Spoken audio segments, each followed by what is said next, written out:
Hello everyone, আসসালামু আলাইকুম। Recipe চ্যানেলে আপনাদেরকে স্বাগত। আজ আপনাদের মাঝে খুবই স্বল্প পরিমাণে কাতলা মাছ রান্নার রেসিপি শেয়ার করব, খুবই সিম্পলভাবে। এর জন্য প্রথমেই প্যানে তেল গরম করে নিতে হবে।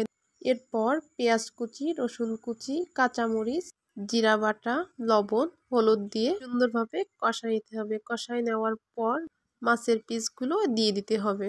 দেওয়ার পর মাছ আর মশলাগুলো কিছুক্ষণ নাড়িয়ে নিতে হবে, এতে করে মাছের সঙ্গে মশলাগুলো খুব সুন্দরভাবে মিশে যাবে। এরপর দিয়ে দিতে হবে 1 কাপ পানি মাছ আর আলু কষাই নেওয়ার জন্য। এরপর দিয়ে দিতে হবে আগে থেকে কেটে রাখা আলুর স্লাইসগুলো। এরপর 10 মিনিট কষাই নেওয়ার পর দেখতে পাচ্ছেন মাছগুলোর উপর থেকে কি সুন্দর তেল ভেসে উঠছে। এ পর্যায়ে দিয়ে দিতে হবে 1 মগ পানি। পানি দেওয়ার পর 20 মিনিটের মতো জাল করে নিতে হবে। 20 মিনিট পর ফিরে আসলে দেখতে পাচ্ছেন যে তরকারি থেকে কি সুন্দর বল ফুটতেছে। এ পর্যায়ে কিছুক্ষণ তরকারিটি নাড়িয়ে দিয়ে দিতে হবে জিরা বাটা, এতে করে তরকারির টেস্টটি ভালো আসবে। জিরা বাটা দেওয়ার পর আবারও তরকারিটি 5 মিনিটের জন্য জাল করে নিতে হবে। জাল করার পর দেখতে পাচ্ছেন যে তরকারি থেকে অনেকটা পরিমাণে ঝোল কমে আসছে। এ পর্যায়ে গ্যাসের চুলার আঁচটি বন্ধ করে দিতে হবে।